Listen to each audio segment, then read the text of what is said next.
大家好，今天我来分享软嫩顺滑、奶香味十足的烤牛奶，来一起看看怎么做的吧。今天做个好吃的，2个鸡蛋，30克糖粉，60克零粉，还有600克牛奶。现在我们就开始做。这鸡蛋呢，只要鸡蛋黄。加完糖粉以后，把它搅拌均匀，然后加入牛奶，少倒一点，大概100毫升吧。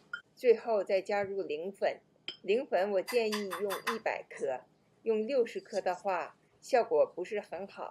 在视频的最后你能看到，把它搅匀，然后过滤一下，做出来以后的烤牛奶呢会更细腻，不过滤也可以。把600毫升的牛奶倒进平底锅里，这个是炒菜的锅，锅沿比较大，一会儿搅拌的时候呢比较容易。牛奶开了以后，把上面的沫子和麸皮把它捞出来，把调好的粉浆一点一点倒进来，一边倒一边的搅拌。注意这时候不要开大火，开大火的话容易糊底，要开中小火，快速的搅拌，很快就成这种粘稠状态了。快速的搅拌，越搅拌越光滑细腻。等变成这种状态，就是最佳的状态了，非常的粘稠。这时候可以关火了，趁着余热再搅拌1-2分钟，然后把它装在提前准备好的容器里。容器不需要抹油，直接倒进来就可以。很粘稠，呈现了拉丝的状态，然后用铲子把上边稍稍扒一下平，震一震，把气泡震出来，盖一张餐巾纸，自然放凉。3-4个小时以后完全凉透了，用手扒一扒边儿，然后把它翻转过来。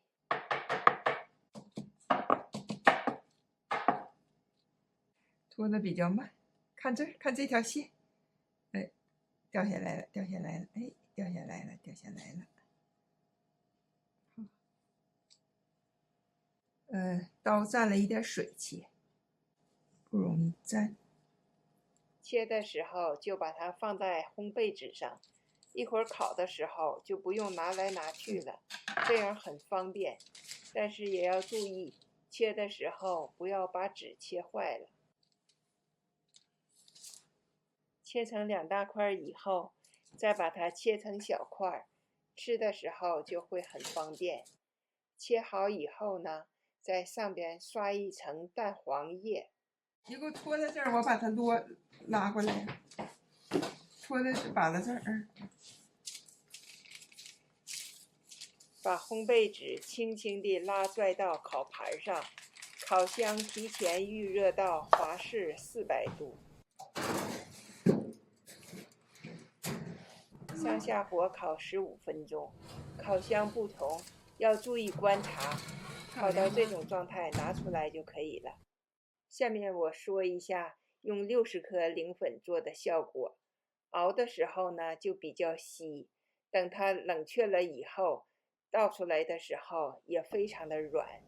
后来我就撒了一些椰蓉，直接吃了，没有烤。如果烤的话就太软了。这是100克零粉做的，烤好以后的效果就是这样的。这个烤牛奶软嫩顺滑，奶香味浓郁，可以用手掰着吃，也可以用叉子插着吃，真是太好吃了。如果你喜欢，可以试试做。记住重要的一点就是浓稠度，